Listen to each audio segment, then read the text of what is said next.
We've been explaining for a while, and we know you've been hearing, that all this sifting and sorting of life has caused you to create a vortexual version, a vibrational version. And most of our physical friends, even those who have been listening to us for quite a long time, they really don't accept the realness of this vibrational reality until it manifests. And so we talk to try to help you to sense the vibrational version, to feel the vibrational version. In other words, if we could get you to feel secure even before it manifests, it would manifest faster. Most want it to manifest before they feel secure, but that's going about it backwards. So if we can get you to feel secure, if we can get you to feel in love before the person shows up, the person will show up. But humans think they need a person to be in love with. And we want you to know you can be in love with an idea. You can be in love with the idea of a relationship. You can be in love with the memory of a relationship. You can be in love with that aspect of that relationship, and that aspect of that relationship, and that aspect of that relationship, which means holding it active in your vibration. And it has to then be realized by you. So this realization recently, the way we are describing it to you, maybe to help you understand it. But since you sometimes don't accept the vortexual version, then the grid version isn't easy to follow either, but we're going to give it to you anyway. Everything you want is vibrationally gathered, all the cooperative components in your vortex, and it is ready to reveal itself to you. And the reason that we're using the word reveal or realize is because you are going to be the interpreter of it. In the same way that that sweet bird was the interpreter of a message from Jerry to Esther, there are interpreters all around that are ready to interpret the message to you. Humans, we're not just talking about birds. We're talking about experiences. We're talking about financial forces. We're talking about ideas that flow to you. There's all kinds of manifestation that occurs once the vibration of your grid, which means your practice day-to-day vibration, is closer to the vibration of your vortex. It just has to be, you see. And you've lived pieces of that. When you finally made the decision that you were going to do something different, that decision was your grid filling in. That was you having asked and asked and asked, getting the vortex going and going and going, and at a moment of little or no resistance, that determination came to you and you knew what you were going to do. Remember how clear you felt? In fact, you're still feeling sort of clear about it because you were wanting to convince us all of that turning point here and now. So turning points, you like the word turning points? Turning points are often the grid filling in with an idea that you are now ready for. It's not that the idea isn't there. It's that you're not ready for the idea. It isn't that you're not ready for the idea because you don't want it, because you do. It's because you're not ready for the idea because you're not a vibrational match to the desire. You're a vibrational match to the absence of the desire. Feel the difference? So you ready yourself for what's in your vortex by feeling better. And you feel better by leaving out the things that don't feel good and focusing on the things that do feel good. So it is this simple. Take the handful of things that feel good and just run them into the ground. Have you ever had a good joke that you just want to tell to everybody? Pretty soon you're repeating it again to the same people, and they're saying, dude, I heard that. I laughed the first 5 times. It's over for me. But you know how fun it is to get hold of something that feels good, that you can delight yourself and others with. Well, this is the same sort of thing. Get a handful of those things that are delightful to you and just play the loop again and again and again and again and again. Let it be your basis of traction. Let something that delights you be the loop that you play that keeps your grid in this high vibration so that what's in your vortex can show up now and now and now and now and now. And do you know what happiness is? Happiness is being in that place where you're the receiver of the right idea at the right time.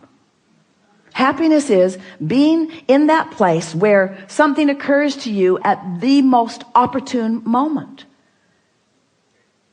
Happiness is being at the top of the stairs. You're getting ready to walk down. You don't know it, but your heel is caught in the hem of your pant leg. and you are about to take a header down the stairs. But the broader part of you knows that and gives you the inspiration to take hold of the railing. So when you go to move your foot and can't, you're stable. That's happiness. That's happiness. That's alignment.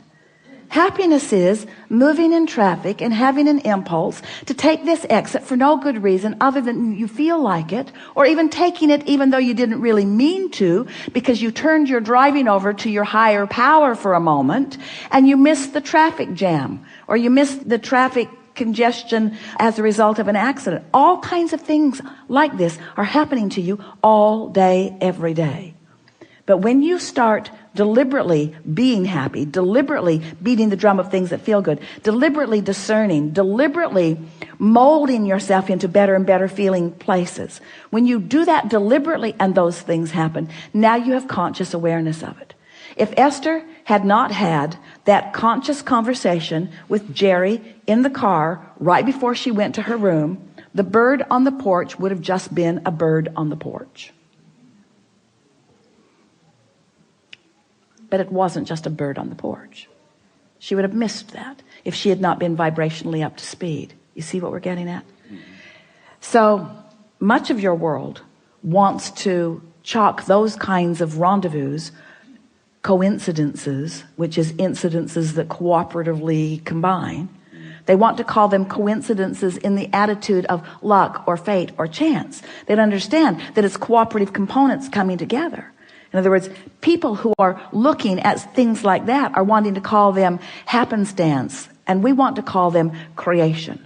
And so when you get clear-minded like you are, and you understand how far you've come, and you have, and you realize how powerful your desire is, and it is, and then you deliberately focus upon the strongest desire that you have, which you spoke when you first sat down here, to be happy, to be happy, to be happy, to be happy. To be happy, meaning to be in alignment, meaning to be in control of my own thoughts, meaning to be in control of my own vibration, meaning to be in vibrational concert with the source within me, meaning to be in vibrational concert with everything that I put into my vortex, meaning right here, right now, being in alignment so that I will be the interpreter, the manifester, the realizer of the best that could happen in this moment. That's happiness. This moment, and this moment, and this moment, and this moment. It's not saving up for a vacation. It's not putting up with all this stuff. It's not going to work all week long doing stuff I don't want to do so that I can get some money so that I can finally go do something that I do want to do. Because when you get there to do what you do want to do, you're not happy because you haven't been practicing happy at work. You're not going to be happy on that vacation if you're not happy at work while you're earning the money to go on vacation. Are you? Don't you get on vacation and don't you just complain, it's too short? It's too short. I don't get to do this often enough. My flight was delayed. The weather wasn't good. In other words, you can't get there from there. You get to happy from happy. Well, Abraham, that helps a lot. So you're telling me that if I get happy, I'll be happy. Let me write that down.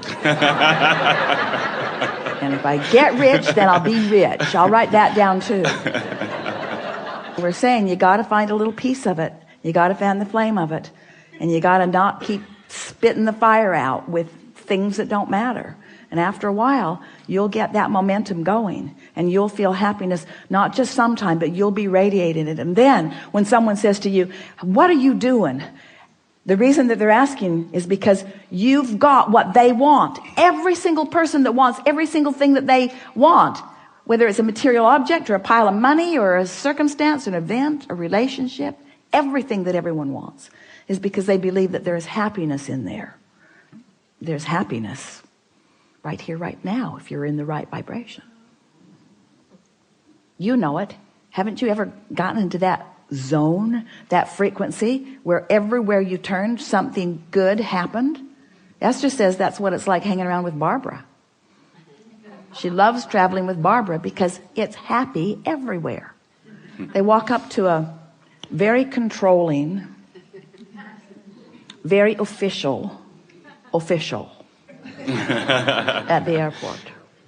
And she's barking at everyone. A man made the horrific mistake of letting his toe step over the line by an inch. And she put him in his place. "Sir, step back." He did, and he didn't like it. And Esther thought, "Ooh, that was harsh and unnecessary." And Barbara, who refuses to focus on anything unpleasant, missed it completely. So when she got up there, she got a big smile. She got moved fast to the other line. In other words, she's treated like royalty. While this poor man was put into the dungeon. Get what we're talking about. In other words, you attract by virtue of how you feel. We know we've been taking a bit of long time here, longer than we promised at the beginning, but it's so worth contemplating. How happy am I? How happy can I be? How good can I feel? What's the best feeling thought that I can find right now? What's working in my life? What's working out? What do I remember that felt good? What's happening right now that feels good? How general do I need to be? You can always find something to feel good about. And when you do, and when you make that your habit, then the actualization of it, the realization of it, the manifestation of it is so pronounced in your experience that people will be flocking to you and saying, "What is your secret?" And you'll say, "I'm happy."